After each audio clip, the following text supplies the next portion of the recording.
Welcome back, troglodytes, to the Trogly's Guitar Show, your daily dose of guitar information. We've got an update to the Trade Tuesday series this week. It's been a while since I've done a recap, so let's quickly go over this. We first started Season 2 out with a Glary GT602 acoustic guitar. That was then traded off for two effects pedals, a Nano Neo Mistress flanger and a Holy Stain multi-effects pedal. The Holy Stain was then traded for an LTD EC10 electric guitar, and the Nano Neo Mistress for a set of EMG Glenn Tipton pickups. The LTD EC10 did not find a trade, so as per our rules, it was sold after a week for $120 cash. The pickups were traded off for an LTD EC256. The $120 was then used to purchase an Electra Outlaw MPC that I found locally, and the EC256 was traded for an Ibanez RGRT 621. Today, I have the story of the Ibanez. So let's go ahead and run through what offers I might have gotten. Brownie Man had offered me another Ibanez, and while it was an interesting trade offer, it was just a little bit too similar to the guitar that I already have, and I wanted something a little bit different for the show, despite really liking the Ibanez. I was also offered a made in Mexico Fender Stratocaster. Wasn't quite digging that one.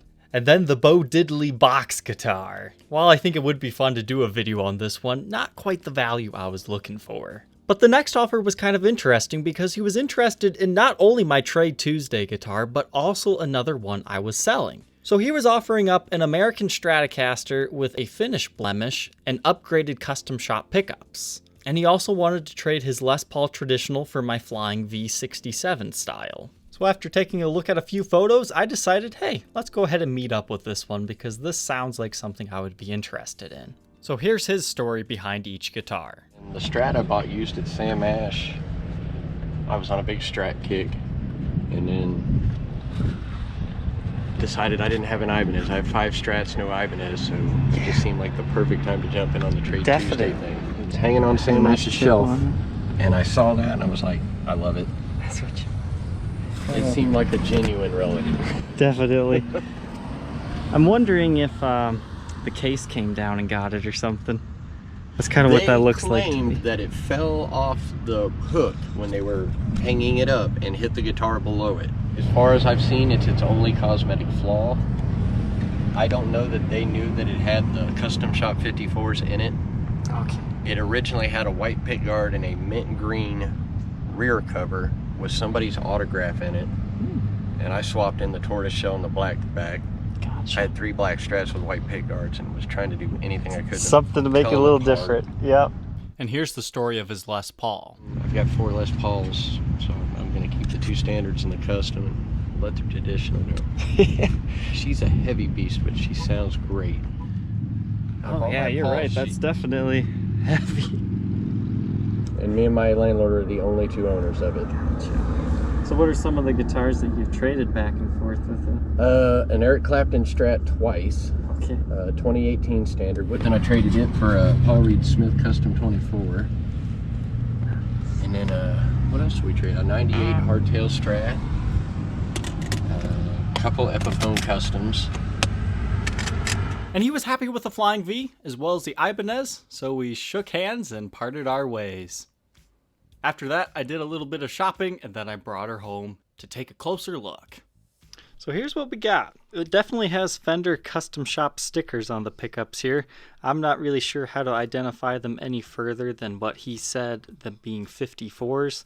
Guess we'll have to see if they sound any good. Now the sticker for this one has just fallen off inside of the cavity, so you can see it right there. I'll just leave it be. And the only other thing I could find looking up American Standard Stratocasters from 2005 that would be special is apparently this tone pot is supposed to be a little bit different. It's supposed to be a no load one, so when it's on 10 it's actually slightly brighter than a regular one, whereas 0 through 9 is standard. So the fact that the body's routed for an HSH system is correct for this era. You can see you've got a little barcode there. Not quite sure what that's all about. You've got your grounding tab right there.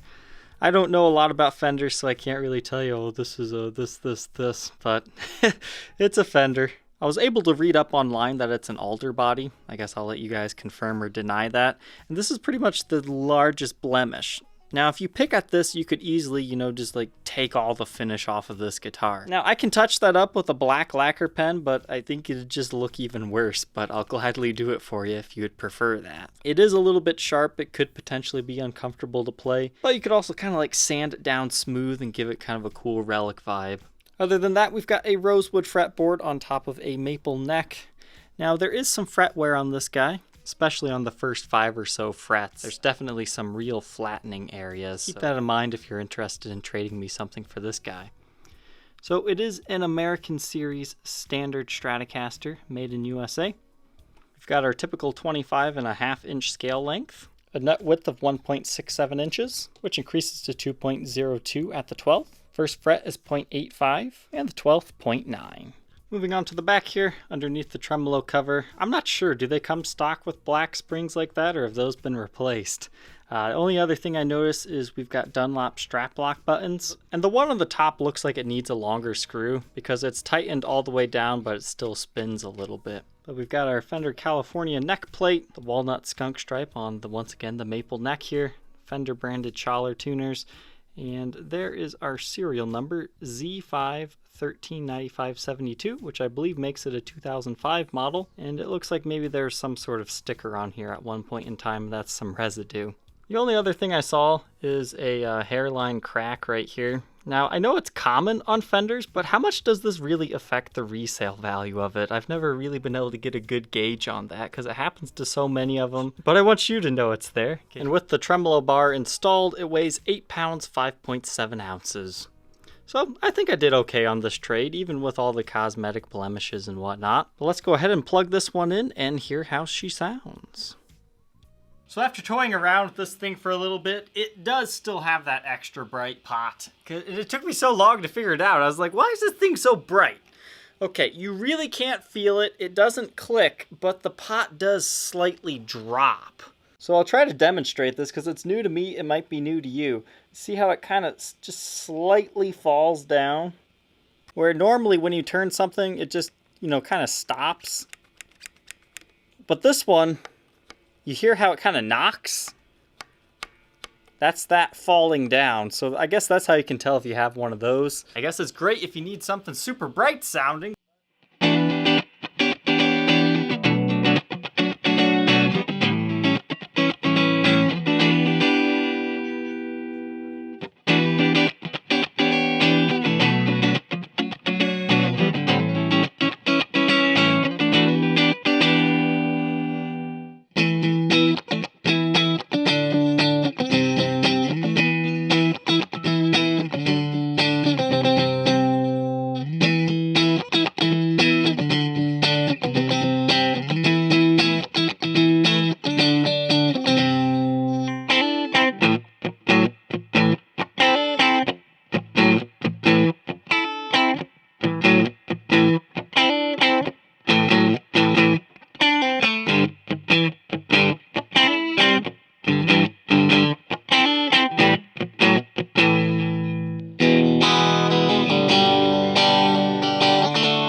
So overall, it's a pretty cool Stratocaster. I wasn't expecting to have that extra bright tone pot thing. And the custom shop pickups, I think it sounds good for a Strat, right? We'll go ahead and run over the condition one more time just in case you're interested in trading me something for it. So face of the headstock, it's in pretty good shape. You've got some light scratches and whatnot. I put a fresh set of strings on here just so you're ready to go. You've got a few nicks and dings along the ball end of the headstock here, but nothing too major. I do want to say there is a very, very, very, very slight smoke odor to this guitar, maybe even a little bit of a pet odor as well. But I polished it up, cleaned this guitar up the best I could, and honestly, I can't even tell it anymore, but I mention it due to allergies. Some people just can't be around anything that ever had smoke on it. As we were discussing earlier, the frets do show some flattening wear. I mean, somebody definitely played this thing. It's mainly those first 5 frets there. I mean, there's some flattening spots. Could a level recrown job benefit this guitar? Yeah. Is it 100% needed? No, but good to know about. As with all black finishes, it's going to show fingerprint smudges. It's going to show scratches. You've got this big chip off of the finish. It's a little bit sharp if you're playing, but I didn't really notice it too much while I was doing it. But if you deliberately rub your arm in this area, you can definitely feel it. It's like somebody's got nails. So you might want to sand that down a little bit or get it refinished in that area. But scratches, nicks, and dings. I just cleaned out the output jack. Kind of a funny story. Halfway through playing this thing, it just stopped working. I was like, oh, great. Because it was right after I'd sprayed the output jack with the deoxit stuff. So I thought, oh, great. Did I pull a wire loose or something? But then, no. That wasn't it. Everything was good. I checked. So I went to my amp. It's like, did my amp die in the middle of playing? And I was convinced. So I switched it over to my other amp, but that one didn't work either. So I was like, well, was it my cabinet? Did my cabinet die? So I went and got my different cabinet. Nope, that was still not working. So I was just like, oh, great. I have no idea what's going on. I'm not even going to get an episode out today. And then I looked down here. A lot of people like to complain about me using the snark tuners. So I started to use my pedal tuner. And what happens is this thing is garbage and it can't keep a lead in it. Any slight tug, it just falls out. So that's kind of crappy on the Polytune. But I was happy I figured out what the thing was wrong and it wasn't the guitar or anything. Back of the instrument is in good shape. I didn't really notice any nicks or dings on the back of the neck or anything like that. It's got a nice, I believe they call this a C neck profile. I'm not 100% sure on that. Again, you do have the slight crack in the neck pocket in this area. I don't think it's going to ever cause you any issues, but I'm definitely always cautious to make sure I mention every little thing here. And you've got some light wear on the back. Keep in mind, the back plate has been replaced.